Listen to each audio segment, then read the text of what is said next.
reconhecer os efeitos da castração, e a gente vai caminhar nisso.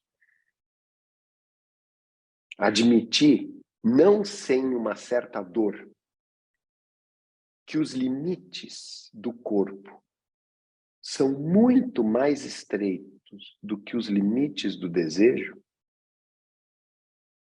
e a gente admite isso com dor,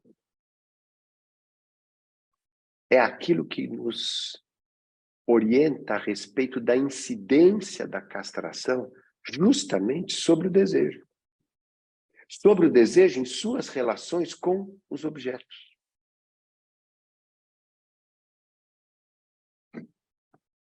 É desde aí que a gente vai tirar como é que cada uma dessas estruturas clínicas passa a se montar. Como é que a histeria se monta, como é que a neurose obsessiva se monta, como é que a psicose se monta. E vejam, eu estou falando aí de estruturas. Eu estou chamando aquilo que Lacan chamou de sintoma. Não é symptom. Symptom é o sintoma clínico. Sintoma é o sintoma estrutural. É aquilo que garante o lugar de um fantasma. Para a gente conseguir chegar nisso, a gente precisa, antes de tudo, entender que a castração ela tem uma estrutura de ficção. A castração é uma ficção. A castração é a ficção freudiana, é a ficção de Freud. Né? Ou seja, isso que eu vou falar agora, vocês podem ler tanto para Freud quanto para qualquer sujeito que passa pela castração. Seu autor faz uma leitura particular e original da realidade. Isso é uma ficção. Isso é uma teoria. Como é que cada sujeito se conta em sua teoria ficcional sobre a castração que viveu? Eu vou insistir, é uma leitura particular e original da realidade. As fake news, elas se embasam numa crença. É uma crença. O que a gente viveu nesses últimos anos, inclusive chegando no apogeu, na possibilidade de eleição de um sujeito a partir de todo um discurso de ódio, de todo um discurso fundamentado em fake news, é porque a crença embasa essa teoria de existência. Então, e agora voltando, quando pensamos na operação da castração, a gente tem que levar em consideração que essa operação ela só acontece porque ela está embasada numa crença. Embasada no sentido de fundamentada. Tem seu motivo, tem sua causa numa crença. E a crença é aquilo que a gente entende como uma convicção íntima. A crença é uma certeza. Não é necessariamente uma verdade, mas é uma certeza. Porque a partir da operação da castração, a criança não sabe só. Agora ela é. Ela passa a ser alguma coisa. Claro que essa convicção, essa crença, ela é vivida de uma forma inconsciente pela criança. Mas justamente porque ela é vivida de uma forma inconsciente, ou seja, que ela é vivida de uma forma do corpo assumir esse lugar, é que ela vai ser decisiva para os efeitos de assunção de uma identidade sexual. Então, a operação de castração é aquilo que vai desembocar, esse é um resultado fundamental, na assunção de uma identidade sexual.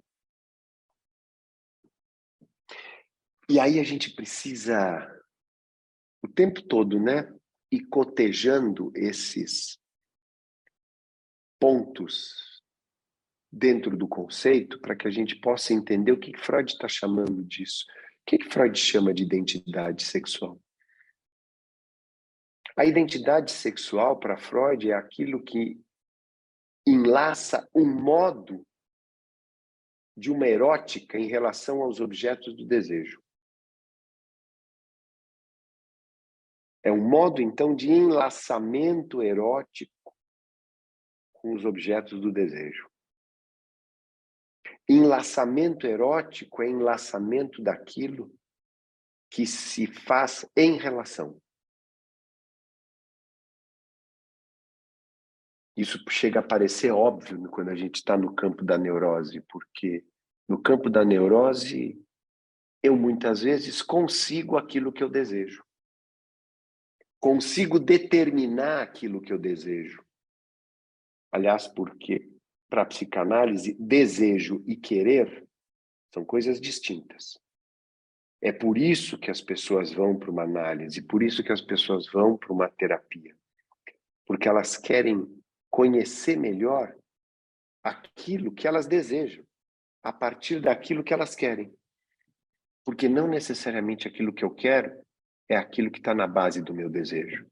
E muito menos aquilo que eu consigo é necessariamente aquilo que eu quero.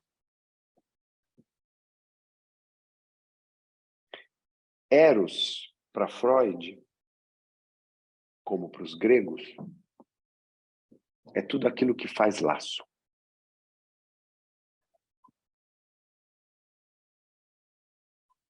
Então, isso que eu estou dizendo para vocês agora aqui, significa que temos uma diferença enorme entre o complexo de castração e sua estrutura de ficção, porque é embasado numa crença daquilo que é, diferente de uma ficção, uma fixação no ato sexual.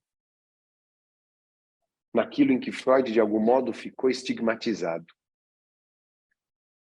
Identidade sexual não significa relação no sexo. Mas significa que uma relação sexual possa acontecer.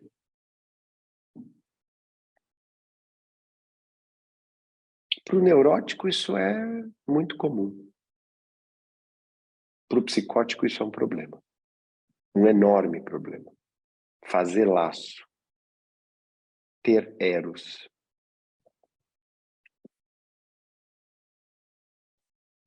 Outra coisa muito importante é sempre lembrar que a crença do ato castrador incide não sobre a criança, mas incide sobre o vínculo mãe-filho. Filha, os dois. Isso não toca um único corpo.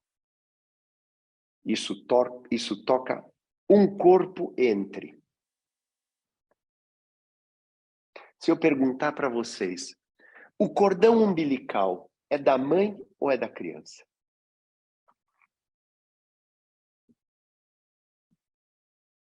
É ali que toca. Não é à toa que quando a gente utiliza metáforas como um cordão que está muito amarrado ainda entre a mãe e o filho, a gente está falando desse vínculo. A gente está falando de algo que precisa ser tomado com muito, muito cuidado. Porque às vezes tem gente que fala, não, mas tem que cortar esse cordão. Você corta o cordão, morre. Morre. Não está pronto ainda. Não está pronto para cortar. Na psicose, então? Na psicose é o contrário, você não corta. Você vai conseguir, quando muito, um distanciamento razoável. Existia um psicanalista chamado Conrad Stein, Ele escreveu um livro incrível. Esse livro chama As Eríneas de uma Mãe. As eríneas são as fúrias. Ele defende, e ele nesse livro ele vai trazer duas origens distintas, dois contos distintos, dois mitos distintos do complexo de Édipo. Esse é ele vai trabalhar nesse texto. Enfim, mas o que ele vai dizer, o fulcral desse livro, ele vai dizer o seguinte: não há possibilidade de se cortar o cordão umbilical. A gente nunca corta um cordão umbilical. E isso é muito importante, né?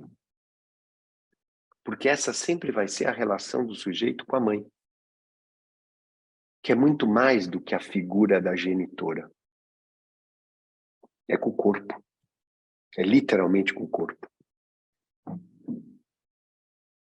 Então, o ato castrador, ele não incide só sobre a criança. Ele incide sobre um vínculo.